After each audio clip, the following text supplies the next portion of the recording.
नमस्कार। आज हम बात करने वाले हैं भारत के एक ऐसे स्वतंत्रता सेनानी की जो शायद सबसे ज्यादा महत्वपूर्ण और उतने ही विवादास्पद भी रहे हैं।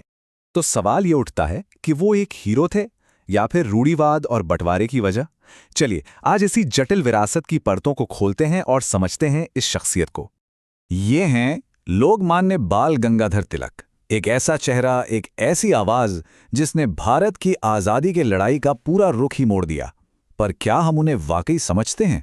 क्योंकि अक्सर उनके तरीकों और उनकी सोच को लेकर काफी गलतफहमियां रही हैं। अब देखिए, तिलक को सही मायने में समझने के लिए ये जरूरी है कि हम पहले उन गंभीर इल्जामों को देखें जो उन पर लगाए जाते हैं। बिना आलोचनाओं को समझे हम पूरी तस्वीर नहीं देख सकते। तो उन पर मुख्य तौर पर तीन बड़े आरोप लगते हैं। पहला, कि वो एक ऐसे उपद्रवी थे जो बनी बनाई संस्थाओं को बर्बाद कर देते थे। दूसरा, कि वो समाज सुधार के खिलाफ थे, एक तरह से पुरानी सोच के पैरोकार। और तीसरा, कि उन्होंने हिंदू सांप्रदायिकता को हवा दी जिससे धार्मिक तनाव बढ़।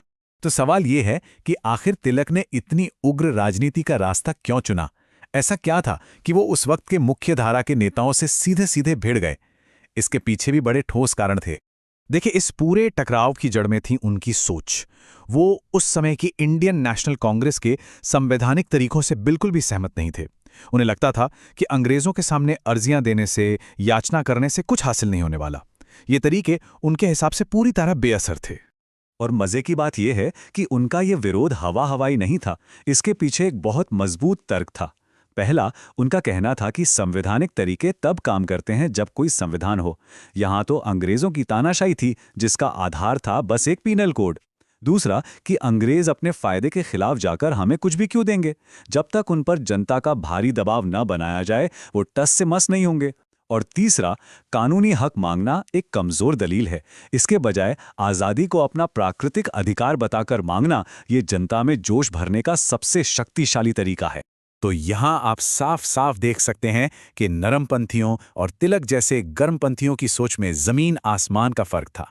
एक तरफ थे वो लोग जो ब्रिटिश नागरिक होने के नाते अपने कानूनी हक मांग रहे थे, और दूसरी तरफ थे तिलक जो कह रहे थे कि ये हमारा प्राकृतिक अधिकार है, इसे हम लेकर रहेंगे। एक ब्रिटिश वादों पर भरोसा कर रहा था, दूसरा दबाव बनाने में यकीन रखता था।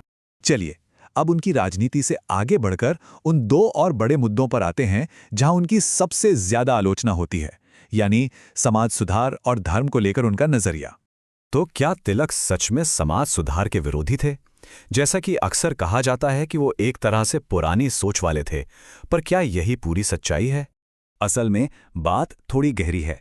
वो समाज सुधार के खिलाफ नहीं थे, वो खिलाफ थे उस तरीके के जिससे सुधार किया जा रहा था।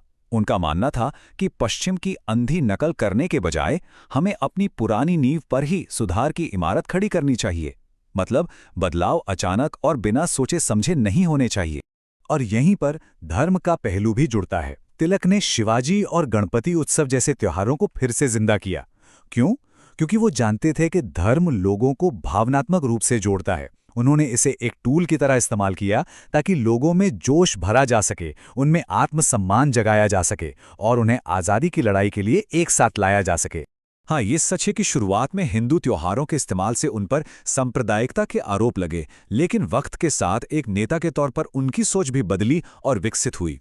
1907 के बाद हम देखते हैं कि वो भारत के बहुधर्मिक ताने बाने को बेहतर समझने लगे, और इसका सबसे बड़ा सबूत है 1917 का लखनऊ पैक्ट, जिसमें उन्होंने हिंदू मुस्लिम एकता के लिए बहुत अहम भूमिका निभाई। तो इन सारे विवादों और आलोचनाओं को समझने के बाद अब हम आते हैं तिलक के असली मकसद पर। उनका अंतिम लक्ष्य क्या था? वो था स्वराज। अब स्वराज शब्द सुनकर लगता है कि इसका मतलब सिर्फ पॉलिटिकल इंडिपेंडेंस या होम रूल होगा, लेकिन तिलक के लिए स्वराज का मतलब इससे कहीं ज्यादा, कहीं गहरा था। ये सिर्फ सत्ता का हस्तांतरण नहीं था। उनके लिए स्वराज के 4 अलग अलग लेवल थे। पहला, राजनीतिक यानी अपना शासन, होम रूल। दूसरा, नैतिक यानी खुद पर पूरा नियंत्रण, ताकि हम अपना कर्तव्य, अपना स्वधर्म निभा सकें। तीसरा था आध्यात्मिक स्वराज यानी मन की आज़ादी, भीतरी सुकून। और आखिर में ये एक प्राकृतिक अधिकार था। उनका मानना था कि अपना कर्तव्य पूरा करने के लिए इंसान का आज़ाद होना एक नैतिक और धार्मिक ज़रूरत है।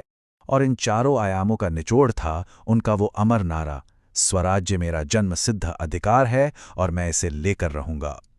यह सिर्फ एक नारा नहीं था, ये उनके पूरे दर्शन, उनकी पूरी सोच का सार था। एक ऐसी आवाज जिसने सोए हुए देश को जगा दिया। तो फिर तिलक के इस जटिल विरासत को हम कैसे देखें? उनसे क्या सबक लें? देखिए, तिलक की विरासत इस बात में है कि वो एक सिंथेसाइजर थे। मतलब उन्होंने दो अलग अलग दुनियाओं को मिला दिया। एक तरफ भारत का प्राचीन वेदांतिक दर्शन था, जो आत्मा की आज़ादी की बात करता है, और दूसरी तरफ जे.एस. मिल जैसे पश्चिमी विचारकों के राष्ट्रवाद और सेल्फ डिटर्मिनेशन के मॉडर्न आइडियाज। उन्होंने इन दोनों को मिलाकर एक नया फलसफा तैयार किया। और यहीं पर हम आपको एक सवाल के साथ छोड़ कर जाते हैं। इतिहास को ऐसे नेताओं को कैसे आंकना चाहिए जो आज़ादी जैसे बड़े मकसद के लिए ऐसे रास्ते अपनाते हैं जिन पर विवाद हो? इस पर सोचिएगा ज़रूर।